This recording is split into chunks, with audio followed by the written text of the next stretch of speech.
What's happening, folks? Back with another reaction, back with some more Madonna. And we're back for the Vogue tune. We will also, as I mentioned in my reaction to Rescue Me, eventually listen to the Strike a Pose dub sent by a big friend of the channel, Izzy World. And then after that, we're going to listen to Sooner or Later, which is the track written by Stephen Sondheim for the I'm Breathless project. So shout out to Mark for making this all clear to me. And then I forget what comes after that, but that's a couple reactions down the road. So in any case, we're back for the original Vogue. Now, as I mentioned during the Rescue Me reaction, I know this tune by name. I remember hearing about it or like maybe seeing articles about it or something in the media, but I can't think of any sonics, any vocals. I can't think of anything that indicates to me that I've heard the tune. Obviously, I could be mistaken. It could start and I could recognize it, but yeah, there's no part of it that comes back to me sonically, even though I definitely remember knowing that Madonna had a tune called Vogue. So yeah, we'll see if this does come back. But either way, the concept, I don't know, it's like bound up to me in fashion and like fashion and attitude, and then ultimately there's a publication of that name. But I don't know, maybe part of the like fashion attitude sentiment that it makes me think of is related to Madonna's rendering of the term in this song. I'm not sure. So either way, let's find out what it is and whether I actually know it. This is Madonna. The tune is Vogue, and it's a track included in the I'm Breathless concept album related to the Dick Tracy film.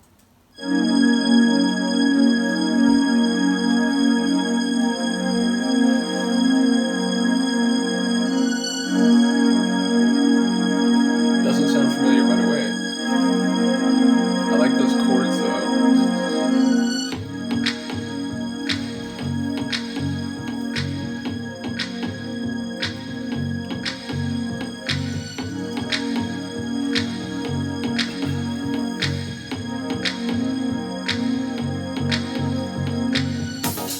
Strike the pose.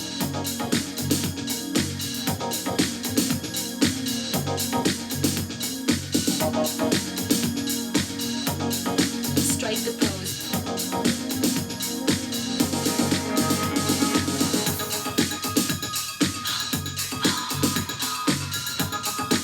I don't think I've heard it. It doesn't, it's not like, oh yeah, this one. So I guess I never heard it.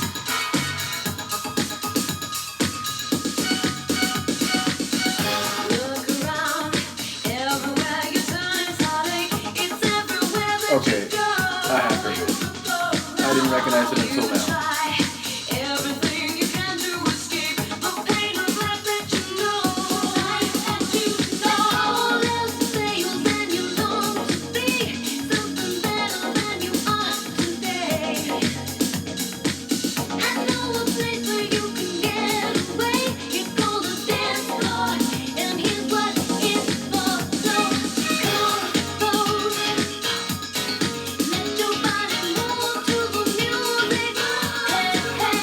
I think I have heard it, but it's not crazy familiar. It's certainly not a number of times.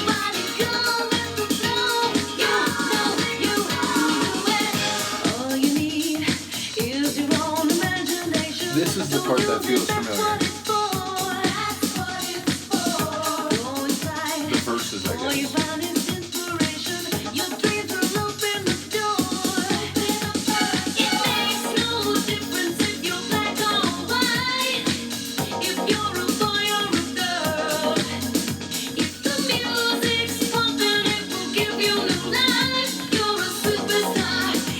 A sentiment I fully embrace. Music is human more than anything else.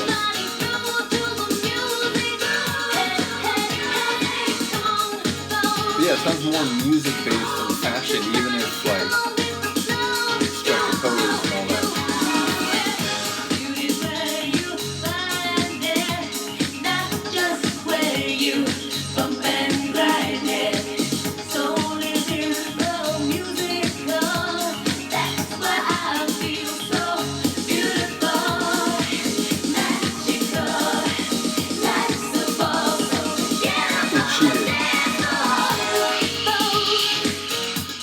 I like that though. I like when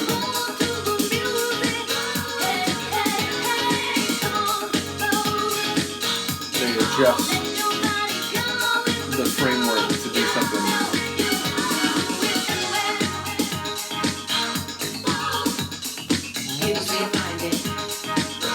Again, some of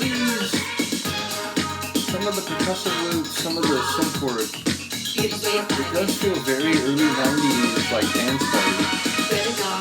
And Monroe, Dietrich and DiMaggio, I heard this part Marlon too. Brando, Jimmy Dean, on the cover of a magazine.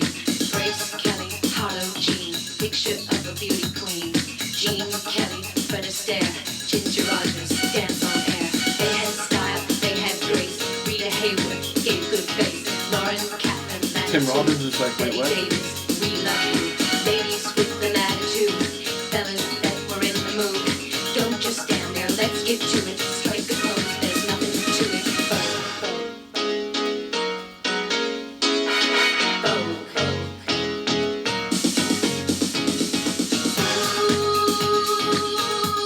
You got to let your body roll to the music. You got to just let your body go. Kind of like cowbell in there. You got to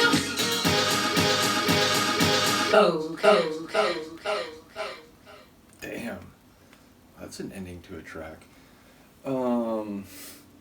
It's funny, I do think I've heard that, again, not extensively, not repeatedly, but clearly, whether on MTV or something when I was, I suppose, in my, like, pre-teen, early teen years. But yeah, it's funny, like, only the verses sounded remotely familiar, and then it's funny, I mentioned, like, oh, I must have heard this part too, the Greta Garbo. It's not true. I heard there's a riff tracks where they make a joking reference to that, and I was like, oh, why do I know that? Like, yeah, I kind of know what they're referencing, but not enough to be explicit about it. And it's because, like, I wasn't recalling this tune at all. So now I know I kind of recognized the reference, but not enough to know what it was from. And it's because I didn't fully remember a tune that I had heard at least a few times. So, but yeah, like I said, it's got that early 90s dance flavor. I do like the reference to all the oldie-timey stars of the silver screen and the fashion and the style. And again, it seems like it is mixing concepts of letting the music take over, and it doesn't matter, where you come from, what your background is, what your ethnicity is, whether you're male or female. It just, when the music moves you, it does that, and it can do that across the board. And it did make me think, and this is also relevant to Detroit, but I reacted to the third Depeche Mode documentary from '06, where they did a bunch of them, because it would have been like the 25th anniversary of the group. And in that, the beginning of that documentary, Derek May, like producer, DJ, the like house and techno scenes from Detroit. Hello again. So as I was trying to explain before the video cut out, perhaps.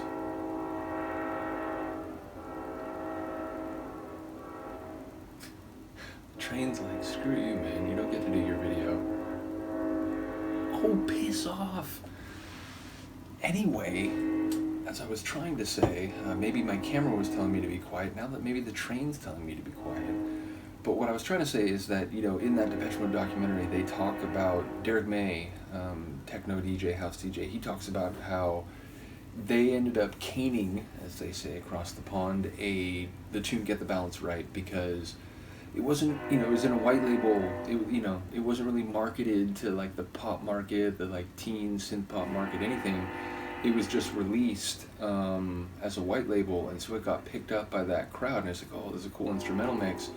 And it made me think that like the lines about doesn't matter whether you're black, you're white, you're a boy or a girl, really good music irrespective of genre and irrespective of expectations of marketing demographics and who might be interested in something and who probably won't, so let's not even bother marketing it to that scene, whatever.